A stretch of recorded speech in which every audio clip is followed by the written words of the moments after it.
So, in my video that I'm recording currently, I am attempting to use my ATEM Mini Pro with my setup here. I've got, two cameras, one of which is my Zcam behind me, my R in front of me, right here, and then I also have my computer, my laptop hooked up to it. So when looking at the setup here, I have a screen for the ATEM Mini to display out to.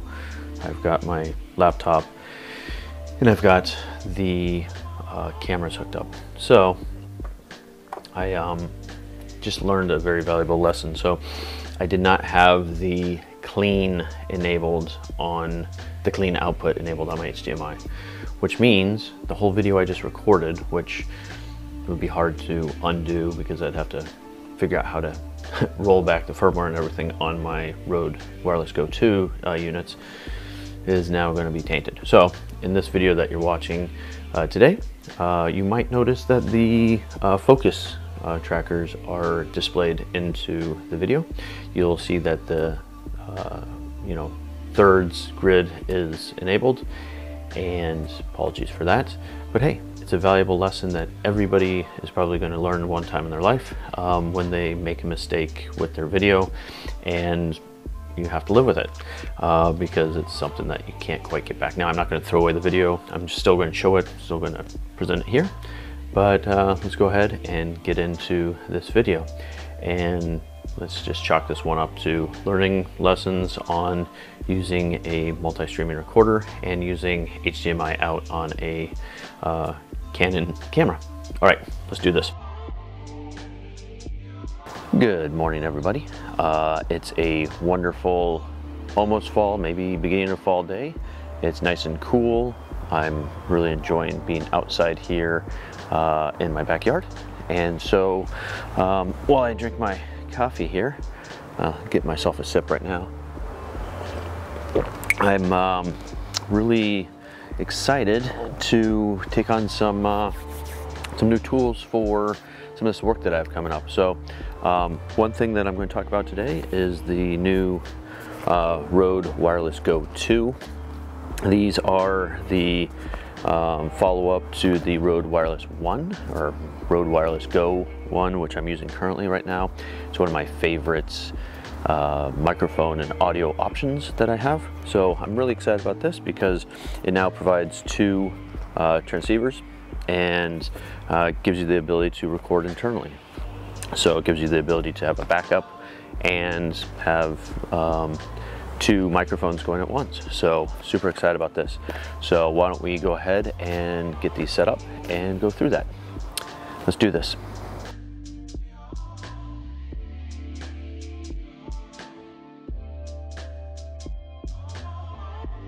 So looking inside what's in the Rode Wireless Go 2, you have a collection of cables. So USB-C cables, TRS cables for connecting to your camera or to an external recording. You have this really large, nice pouch for all of your units and so forth, and probably is not much different than the one that comes with the Rode Wireless Go. It's just a blank pouch, but these are super helpful for keeping things organized. And let's go ahead and check out other stuff. So you have the units, which do not want to come out. So here are the units. They're all clipped in here. So you have the 3 units and these windshields, which I have 3 of them, and one just fell. But so yeah, there's the two. So here's the 2 transceivers, and then the receiver, or transmitter and receiver. And so that's where we're going to be using these today. So in order to get these up and running and working properly, we're going to have to charge them. They might come with a charge. These little guys just keep jumping off everywhere. So they might come with the charge, but we'll go ahead and get those hooked up. I was told one important thing is to make sure that the firmware on the units have been updated. so that they have the latest features and bug fixes and so forth. So that's the first thing we're going to do, is go ahead and plug these in, get them updated, and download the software that goes with the Wireless Go, which enables you to download the recordings from the internal recording system. All right, let's go ahead and go do that. So one thing that I really like about the original Rode Wireless Go is the battery life. I've charged these once in the whole history of owning them, and I use them all the time. I hope that the Rode 2s, the Go 2s, have the same sort of reliable battery life.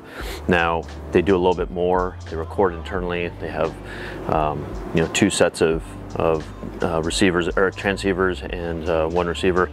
So it might not be the same, but I'm hoping that it lasts that long, because I honestly, I don't ever,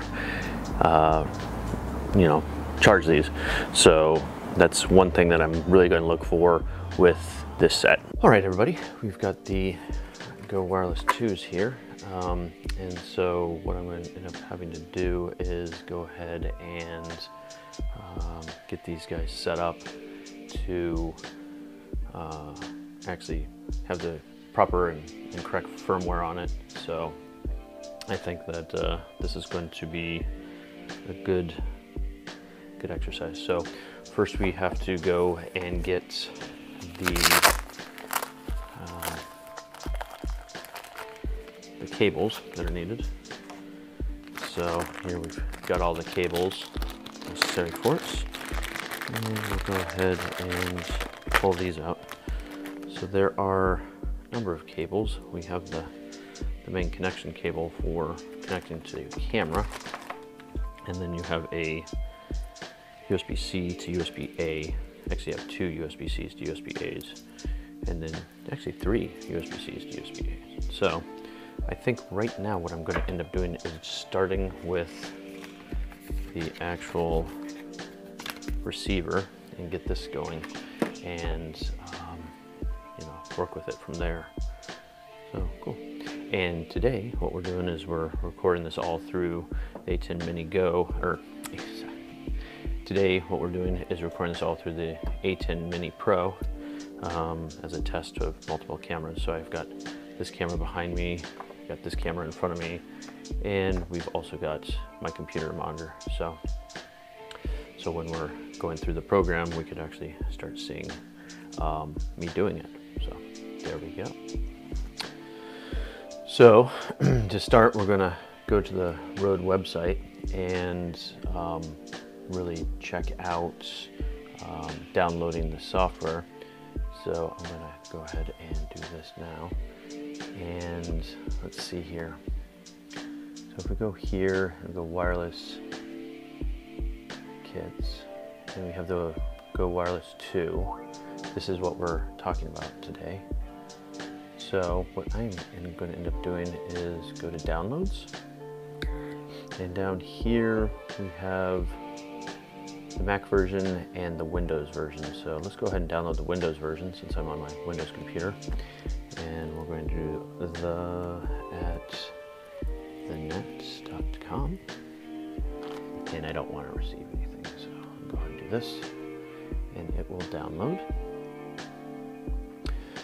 So currently my download is there, so I'm going to go ahead and find it over here on the other screen. But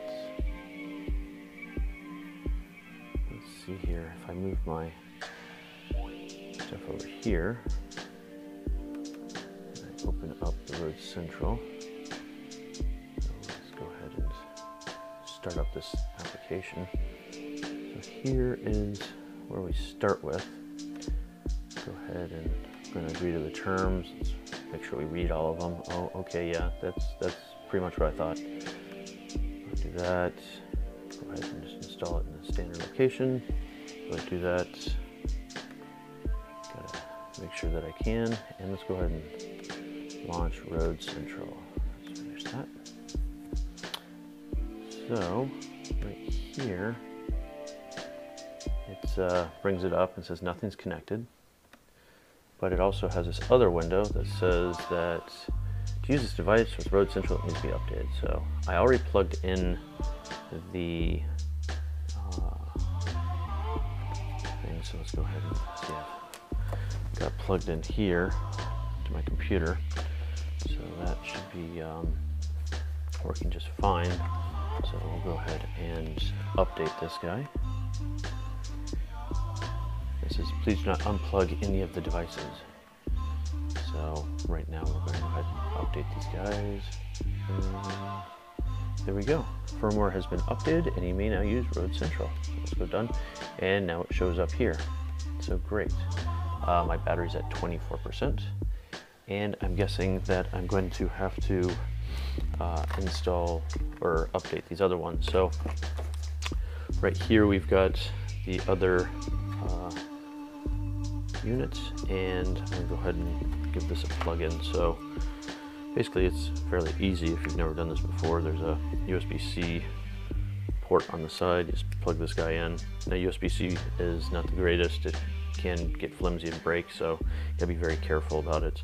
And then just keeping this to keep it organized. I'm gonna go ahead and plug this one in to my computer, and it's now dangling wildly off the side. So let's go back to my computer and let's see if that one. So now this one is saying that this one needs to be updated. So let's go ahead and update my transmitter, whatever, not receiver, transceiver, but transmitter. All right, well, there we go. That is done now. And I think the last one here we could go ahead and do. So we'll go ahead and get this last one going. Now I only have this many plugs into my unit, or into my laptop. So I will now go ahead and plug this one in and get this going. So one thing that I want to check here is if I need to, so I have these two in here, and oh, I can plug in the third one. What a joy. So I'm gonna go ahead and do the same thing with this one. So at this point I have all three units plugged into my laptop. So if we go back into here, we can definitely see that an update's required on this one. So let's go ahead and update this one. So, all right, there we go. And now all three are here. So you have TX for the transmitter, you have RX for the receiver. If I click on the RX, we go ahead and start looking at some of the settings. So in looking at the settings, I am new to this software, so it's not something that's going to be super easy to do. We could take a look at mode, merged, or split. So one thing that the Rode Wireless Go 2 does is for each one of the transmitters, it will record to left and right channels, so it'll split the channels. So if you want to deal with that later in post and move and cut and split, it makes it good, because then you can drop those into separate audio tracks and manage it. So if somebody coughs during an interview or somebody interrupts somebody else, you could duck down and get the audio just right. The gain mode is fine, bass fine, okay. And then backlighting, don't think I need any backlighting. I don't want to eat up too much. Now, one of the things that I did want to check out here is being able to do the internal recording. So that's not going to be on the receiver, it's going to be on the transmitters. So let's go ahead and switch over into the transmitters. So if I go back in here and I look at the first transmitter, it's loading it up. No recordings available. So it's already looking for the recordings, but if I go over here to the cog, I could look at this and I could turn on always record. Now, I'd like to always record, make sure that everything's there. I have 7 hours of recording available, which is going to be useful. You could also change the broadcast quality to be compressed, so you get a lot more in there. Right now, this is not switching for me, which is odd. So let's go back, and on the other one, let's go ahead and enable that to always record. Now there's no recording in this one, obviously. So the other sort of gotcha that people have been talking about is when you are recording these to the transmitters, that the files have to be downloaded one at a time. It doesn't have a batch import into your computer. That can be a little annoying, but I typically do things in one go and use extraneous amount of film and transmitting. So that should be fine for me, and I don't think it's really going to be that big of an issue.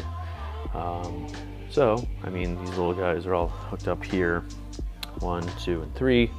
They're all sort of attached to the stuff, and so it's working well to be connected. So next thing that we're probably gonna have to do is go ahead and do a field test.